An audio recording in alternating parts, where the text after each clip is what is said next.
Good morning. It's Saturday morning here. We're getting ready for college football action to kick off. But before that, we've got the two dudes here who are going to get you set up for NFL props and picks for tomorrow's NFL action. So we'll get started right away here.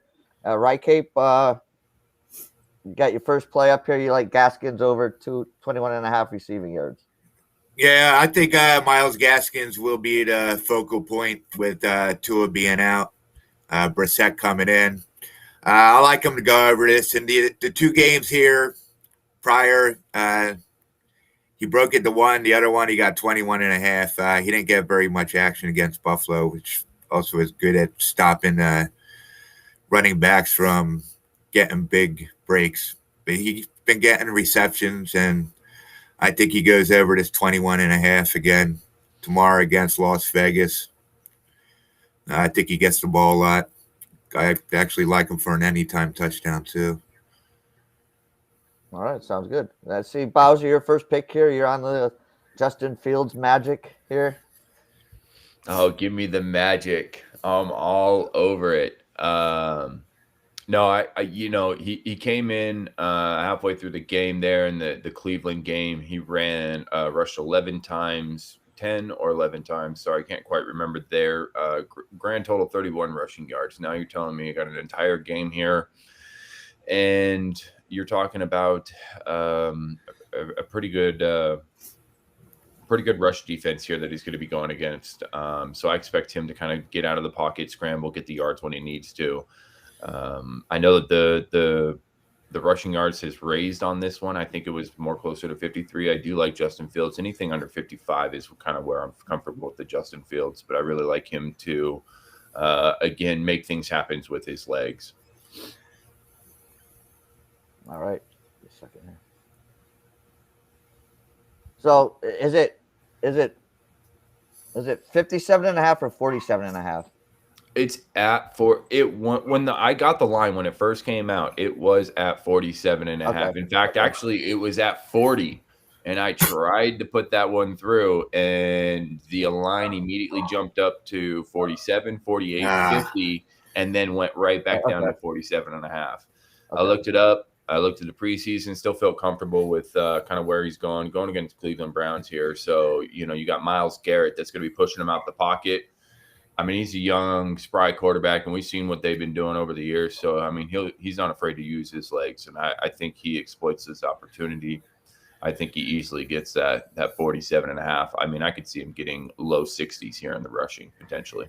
Yeah, same thing happened with the David Montgomery prop I gave out last week, and he went way over that.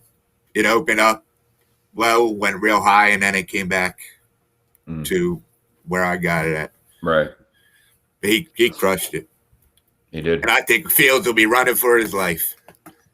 Exactly. And in fact, that would lean me towards not taking David Montgomery this week because of how much Justin Fields will use his legs.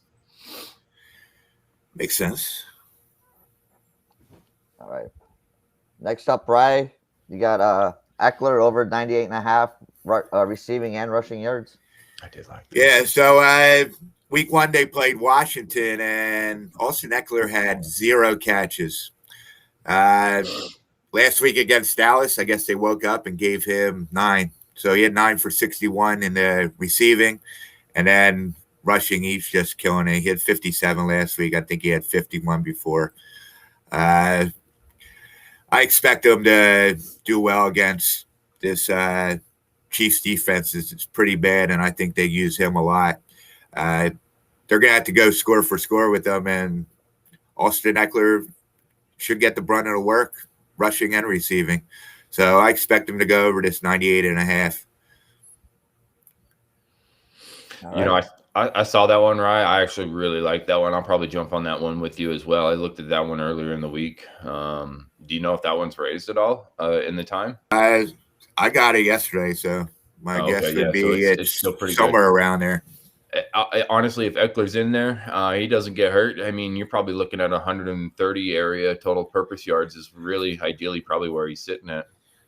Yeah, I put him around 111, so we got plenty of room. Yeah, good buffer. Great buffer there.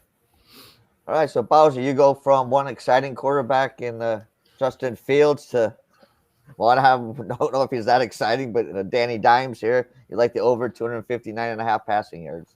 Yeah, no, see, I really do here. I mean, we've seen Atlanta just get lit up defensively against a couple of quarterbacks. Now, obviously, Tom Brady being one of them, right? That's kind of an outlier, a little bit of an exception there. But, when they play when they play the Eagles and they're able to go in there and put up 30 on the Falcons, that just kind of leaves that door open. In fact, he had – oh shit, what did he have? Like 264 passing yards there, and then I think Tom Brady was like 276. So both quarterbacks that have played the Eagles have went over the 260 mark.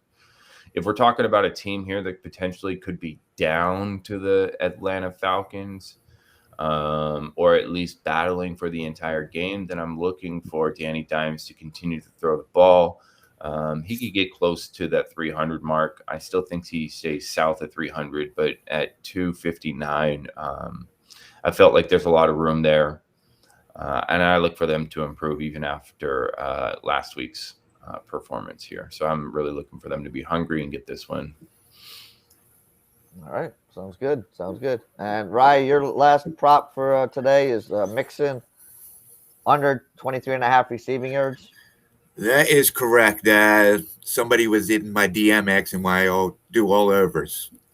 So, buddy, I got an under for you. Joe Mixon, 23.5 receiving yards. He doesn't really get passed to a lot. Pittsburgh doesn't really give up receiving yards to running backs. I think he hasn't broke this number at all this season. I think he had 21.5 in another game, or 21 in another game. And the game before that was brutal. So, I expect him to do well rushing the ball. Receiving, I don't think he'll have many chances to do that. Maybe one catch for 6 yards. He doesn't have sure hands, Joe Mixon. So I like the under 23.5 receiving yards. All right. Well, what's it matter if all you do is bet overs as long as you're cashing? I don't know. I'm just saying, I'll throw it up. I like to show that I can be all over the place. You know what I'm saying? You can diversify. I got range. Yeah, I got range. Now watch that be your only loser. Then you'll just go back to overs. It might, yeah. All right, Bowser, your last play is over 5.5 receptions for TJ Hockensen, the Detroit boy. You know what? I love this one. I really do. When you look at their wide receivers, you're still trying to kind of figure out. There's a couple names that are kind of emerging there, but like the one true guy that is there week in, week out, it's Hockensen. Week one he goes for what was it? He goes for 8 receptions. I think has 9 targets. Last week he goes for 8 receptions off 11 targets. So it's pretty clear that if Jared Goff needs a catch, we know where he's throwing it to. So I really like Hockensen over 5.5. I feel like you got a good solid 1.5 reception kind of buffer. I could see him maybe finishing at 7 here potentially against the Baltimore Ravens, because they like to kind of chew up the clock a little bit. They might not get as many offensive snaps here. But I still like Hockensen to go over the 5.5. I really like him to get 6-7 receptions this game. All right, sounds good. So those are your show picks there. You guys got anything else you like just to throw out there, or maybe a pick on a game? All I'm at so far for Sunday. Well, I'm on Sunday and Monday. I had the Patriots on the money line, which I think it's going to go down. So I'd wait on that one. I'll say the Eagles +4. Today, I do like University of Texas San Antonio. I'll personally be on the money line, but go ahead and take the number. All right, sounds good. Bowser, you got anything extra, little tidbits for them? No, not for today. Rye, what did we finish last week? What did you do? 2-1 for your picks? I had 2-1. Montgomery cashed. Juju Smith was 2 yards short of cashing. And I forget who my third play was, but it cashed. Nice. I went 1-2. Amari Cooper kind of just no-showed against the Chargers there. Not really sure what happened. CeeDee Lamb got a lot of love. Jonathan Taylor was a bum, or maybe it was 2 sprained ankles. I'm not sure what happened there. And then Christian McCaffrey went way over his total. So that actually puts us at 5, 6, 7, 8, and 3 for our player props. Oh. Yeah, we're up. Very good. Very good. Yeah, that's a good start. Good start there, guys. So, yeah, we'll just we'll do a quick rundown of these picks again. Rye likes Gaskin over 21.5 receiving yards. Ekeler over 98.5 receiving and rushing yards. Mixon is under 23.5 receiving yards. Bowser likes Justin Fields over 47.5 rushing yards. Danny Dimes to go over 259.5 passing yards. And TJ Hockensen to catch over 5.5 passes on Sunday. Looks good, guys. Just a reminder out there, tomorrow is race day for Wrycape, and he'll be back on for his NASCAR report. And just tune in the Discord and sign up for the Discord. And there's a lot of good information in there. These guys are dropping picks in there all the time. Yeah, hit those like buttons. Subscribe. Come join the Facebook page, YouTube page. We're on Twitch, Twitter. We're on the Discord. Come check us out. We give winners. Yes. And a lot of other different Go Phillies. Go Phillies. All right. Bowers, you got any wishes you want to send out there? Any go anybody? Nah. I don't really have a college team. All right. Don't really have a college team. All right. Well, I'll for you. I'll just say go first. No. He could jump on that Phillies bandwagon. Yeah. Promised land, baby. I keep hearing about these St. Louis Cardinals, though. Yeah, they're impressive. 14 in a row. Something crazy like that. Yeah. I got some futures on them, so I thought I was dead on those ones. All of a sudden, my eyes are glowing. All right, guys. Thanks a lot, and we'll see you next week. All right. Thank you.